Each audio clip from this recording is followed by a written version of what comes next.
Today, on March 8th, it gives me great pleasure to wish each and every woman out there happy International Women's Day. All women and girls, especially, a happy International Women's Day. Especially the women of St. Martin. Women of St. Martin, historically known as Walichi, women who are strong, women of salt, salt of the earth. I must honor all of you as you influence those in the homes, in our schools, in our churches, and in the community, as well as in government, various levels of government, for the role that you are playing in raising and shaping this tiny nation, St. Martin. Being the only female minister amongst the men, I must say that I'm deeply honored to be able to represent you and be your voice here in government and bring your views to the floor. All women are to be honored, but I would like to, at this time, honor all of those who come in contact with others on a daily basis, such as mothers, caregivers, teachers, care providers, nurturers, and those within the community. On this 8th day of March 2017, we as women must assess where we are, what it took for us to arrive here, what it took for us to arrive here and where we are today, as well as where we would like to be 50 years from now. As we look around, and as I heard yesterday in that very riveting panel discussion held by Safe Haven, where it was the norm to have our females as shop owners and business people here on St. Martin, as leaders within the community. Can we look around now and see us as the shop owners, as the business leaders? Are we out there leading in the community with our partners in our relationships as we should be? Are we in the positions within leadership in government where we should be? Are we nurturing our children and teaching them self-respect, self-control, compassion, love, and equity? Do we realize that this wonderful responsibility we have towards our children leads them and leads this country to where it needs to be? I believe we should strive to create the culture we would like to see here on St. Martin. We would strive to demand and also expect the respect from our partners, from men, and from our fellow females. We should behave in a manner that should reflect not just our outer beauty, but our inner beauty, our strength and our intelligence. As women, we should refuse to be judged by just our looks, but by our character and the quality of our work. As women, we should denounce the blatant objectification of women in media and in music, which diminishes our value. As women, we must strive to empower our young girls to strive to be more than a pretty face or a perfect body. As women, we must demand and deserve equal pay for equal work and equal opportunities for education and success. There are women in our community today who have empowered me, and some have passed on and have been role models in my eyes. I must name my mother, of course, Nadia. The first teacher that I really looked up to, Mrs. Mavis Brooks Salmon, who's now the head of the Council of Advice. Mrs. Sarah Westcott Williams as one of the trailblazers in politics. Mrs. Nilda Ardern, Mrs. Clara Reyes. Personal, close persons to me, Carmen Burkle, but also young people like the young Ayanti Rumbly, who wowed us with her poetry, with her artistry a few weeks ago. I would like to recognize also young people like Tyra Else, Nicole De Weaver, Melanie Schwazi, Makeda Shillingford, Tatia Brunings, Muriel Jean-Michel, and so many others who touch the lives and empower themselves and other women, no matter their age. And I think we only look at those we see on the front pages of our papers as leaders, but you as women can be leaders in your homes and in every little corner that you touch with the positive words that you put out there and your actions. So many women, even the women who clean our offices and bring our coffee and bring our tea, these women sometimes say just the encouraging words to us that we in our roles of leadership need at that moment to continue. So I say thank you to all of you. I believe we can do much to empower and strengthen our society, one woman, one man, and one child at a time. Of course, we are empowering women, but we cannot do it without the entire family. So I would like to take this time to say that we, Walichi women of St. Martin, we empower ourselves, but in no way does that mean we take away power from our men. We would like to see more equality in St. Martin, and for that I pray it will be a reality very, very soon. Happy International Women's Day. In continuing, this weekend is the St. Martin Doet. It's something that's going to be happening all over the Dutch Kingdom. As a ministry, we are very proud to have put forward some projects as well. I must commend the Martin Luther King Jr. management and staff for initiating the painting of their school as well as their benches, and they did that on their own, very commendable. As a result of the initiative of the ministry, 3 public schools will be having murals done. That is the Leonard Connor School, the Ruby LaBegar School, and the Marie Genevieve de Weaver School. We'll be aiming, of course, to do more within the year by the other schools, as it serves to highlight positivity and using art to encourage the rest of the school on a daily basis, as well as the staff and parents, to live in unity with each other, to live with tolerance and peace. The National Institute for Professional Advancement is also carrying out a NEPA project in terms of agriculture. Many schools and after-school programs are doing that, so we're seeing a great surge where agriculture is concerned. And so I encourage all volunteers to go out there in numbers. If you have not registered yet, go online, look for those great initiatives that have been put out there, and give a helping hand. And besides doing that, on March 11th and 12th, I look forward to that spirit of volunteerism going on throughout the year, not only during the Doet. So I thank you in advance for that. I will personally be making the rounds of all our schools that are busy, and will end at the Marie Genevieve, where I will hopefully be able to lend my hand in beautifying that wall and contributing also to that. Sticking with culture for a moment, I must say I was very proud to attend as a guest of the Association Nature Valley Colombier. They had a wonderful arrowroot jollification last Saturday, where together with the community of Colombia, as well as many visitors, including tourists, we were able to celebrate the making of arrowroot in the old way. So we were able to get a tutorial. Many of us were able to get our hands dirty in terms of picking or cleaning or washing or actually pounding in the big, hauled out tree trunks, the mortar and the pestle that was as big as a man, and we even have footage of little 2-year-olds fighting for that pestle to be able to pound as well. So I must commend the arrowroot jollification event of this association that continues to work throughout the year to promote culture and nature. And so we know that area of the country is very fertile, but we have many such also on the Dutch side. And it coincides with our initiative over here to get more agriculture in the schools, and we're currently working on a curriculum to actually do that in a formal way, even whilst we have Mr. Jocelyn Richardson working with some of the schools already in terms of getting gardens planted. So that definitely fits within our vision here, and I was happy to see that process being perpetuated, and I hope to see it continue for years to come.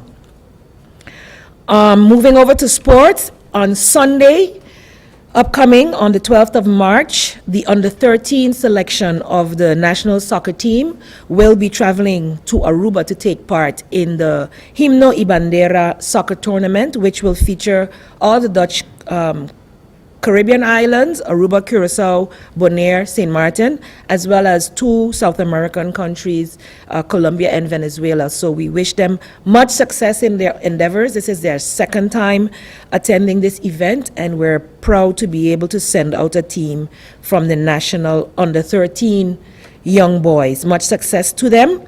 As well as last Saturday, we had the opening of the St. Martin Lit League Association competition, their regular competition, which caters to from 4 years to 17 years old. And I must say I was very impressed with the turnout, not just of the many teams, but of several parents and volunteers, which seems to be up from the last time we attended. I'm seeing also for the very first time, and as today's Women's Day, I would like to highlight that, for the very, very first time, they have females teams. So girls have always been open to play since my day, I must say, the early 80s. However, we're seeing a surge now in girls playing not only on the boys' teams, but there are 3 full-fledged softball girls' teams as well. So I encourage the population, and especially the parents, guardians, and family members of these children to go out there and support them. More of you on the field will mean more children being encouraged to do positive things, which will mean less children doing negative things. And that is what we want to promote. In other updates, I must state that the electrical upgrade, I had a walkthrough last Friday at the Leonard Connor School, and it is completed, the electrical upgrade. However, some small maintenance should be finalized before the school can move in, and we'll be able to update you on that as soon as that is completed. But at least for the electrical upgrade, which was done courtesy, thankfully, due to the contribution of GEBE, which I thank them most heartily for, has been completed. And so once the other small maintenance is taken care of, I'm hoping that sooner rather than later the school can be back in its home space, also in time for us to, after beautifying it in a weekend, hopefully by next week. I'm being very ambitious, but I'm very demanding in trying to make sure that our students, teachers, management, and staff can work in a safe and environment which is conducive to learning for them. And I thank you for your attention today. Once again, to all the females out there, happy International Women's Day, and men, honor them every day. Thank you. Family law, criminal law, labor law, corporate law, immigration law, electoral law, tax law, environmental law, inheritance law. The law matters to you. A joint venture between the Department of Communication and the University of St. Martin. The lecture series, The Law Matters to You, is aimed at informing and providing the general public of St. Martin about the different laws. We invite you to visit the official government website at www.stmartingov.org for details on upcoming lectures. The law matters to you, bringing the law closer to the people. Congratulations to all the women of the world, especially women of St. Martin, with International Women's Day. I will be especially honoring my staff today by taking them out for lunch, and I urge the men to do the same. As we speak, the receiver of taxes is closed, as well as the census office, because of a smell that was detected this morning in the building.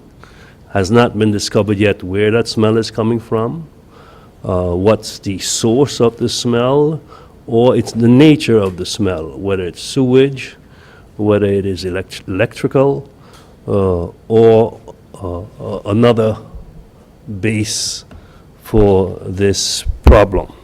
The fire departments came, aired out the building, and hopefully by lunchtime, that is the plan, the receiver of taxes as well as census office will be again opening the doors. We've been experiencing, because at the same time we had a breach in terms of an attack, a virus attack, again. It just goes to prove how vulnerable our system is. Basically, our IT system is being held together with hanger wires and tape, and it confirms what I've been saying for quite some time, that the entire IT system of government needs a complete overhaul. Not only the tax department itself, but in general. I've been pleading and working, and I'm beginning to see some light at the end of the tunnel in terms of getting something done to fundamentally fix this problem. I've spoken to CFT as well as to members of the Kingdom government to facilitate borrowings so that this problem could be eliminated. Besides that, from the budget that I have, steps will be taken also to start improving several areas in the system. It's unfortunate that in this day and age, we're at a point that we're still struggling with these kinds of issues, and why other countries are way ahead of us as far as new IT systems are concerned. It no longer can be delayed, and in the 2017 budget, provisions have been made to be able, as far as capital expenditures are concerned, to spend approximately 6 million guilders this year on fixing the tax department. At the same time, we're busy with tax reform. And for the last couple of months, we've been talking to various experts in the field. And again, as far as that is concerned, I'm seeing light at the end of the tunnel, that the solutions to get this done also seem to be in range. I'm also pleased to report that on March the 2nd, a letter was received from the CFT, a letter which the CFT sent to the Kingdom government, reporting on the status of the various areas that was the subject of the instruction issued to the government in 2015. There were 4 items in that instruction that was issued at a time by the Kingdom government to the government of St. Martin in 2015.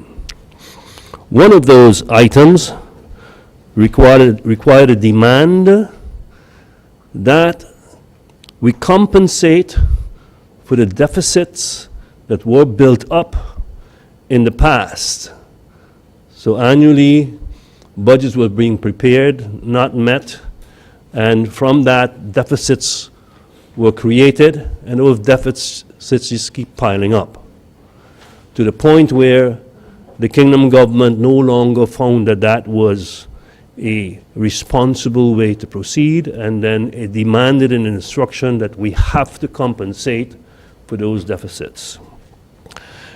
The second item on the 4 items in the instruction regarded that all health and pension premiums had to become part of the budget of the country.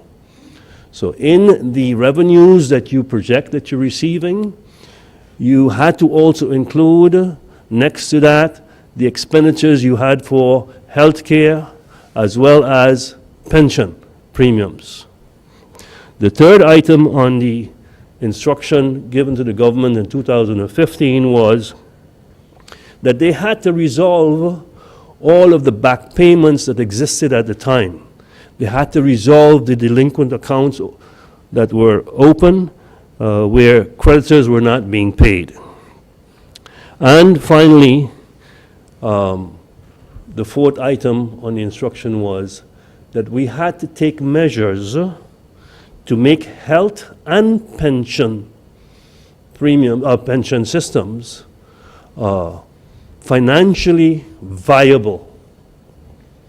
Well, I'm pleased to report that the CFT has reported to the Kingdom government that as far as the instruction issued to the government in 2015, that today, since March 2nd in their report, that St. Martin has substantially complied with all of the instructions. All 4.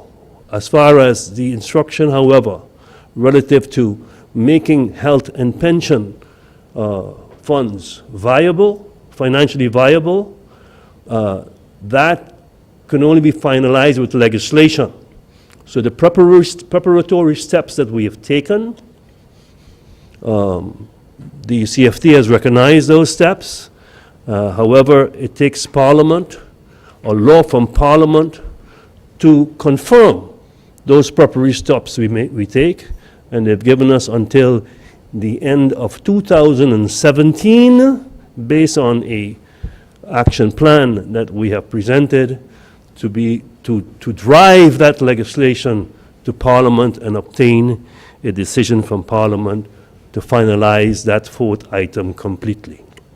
So I think it's something that we could celebrate, besides celebrating the International Day of Women, that a financial basis now exists for St. Martin that we could start building on in a constructive way going forward.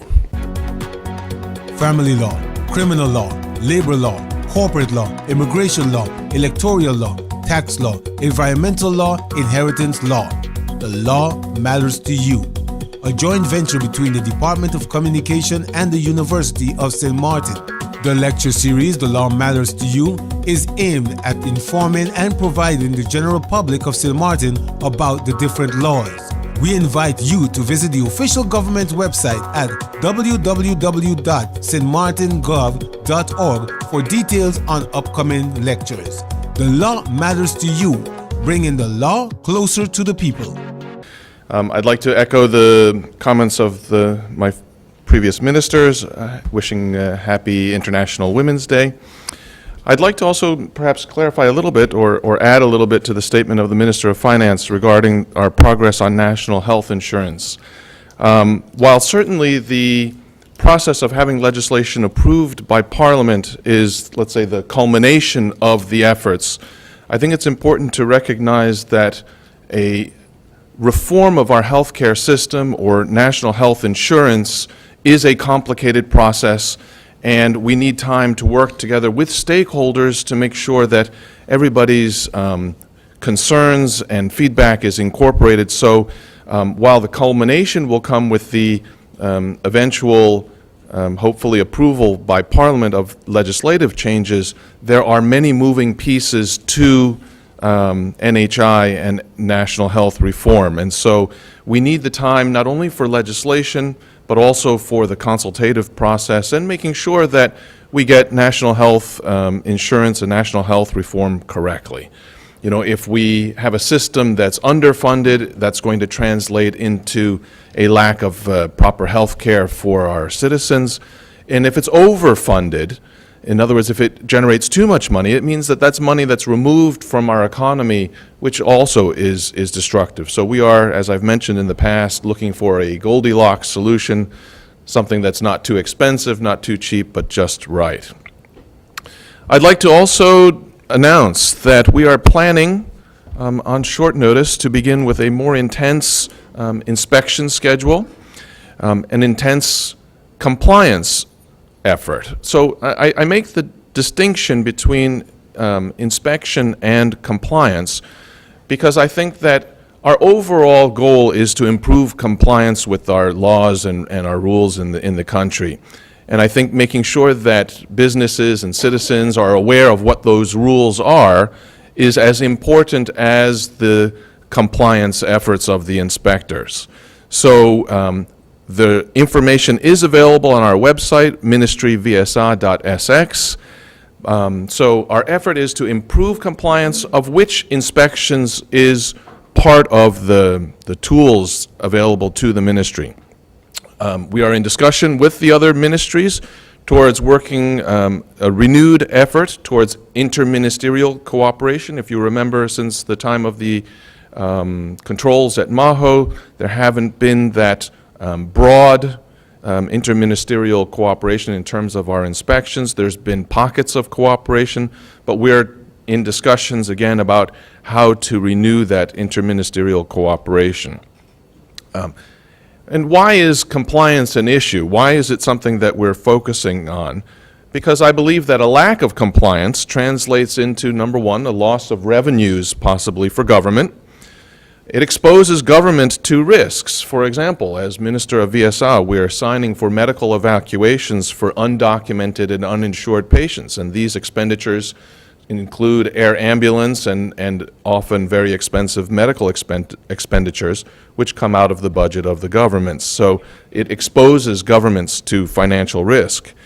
It also exposes employees to unsafe and perhaps unfair working conditions. And I think when you have poor compliance, it also means that as businesses compete with each other, the people who don't comply have a competitive advantage. So it creates an unlevel playing field and actually incentivizes businesses to not be compliant. So in order to have a level playing field, in order to make sure that our economy functions properly, compliance is critical.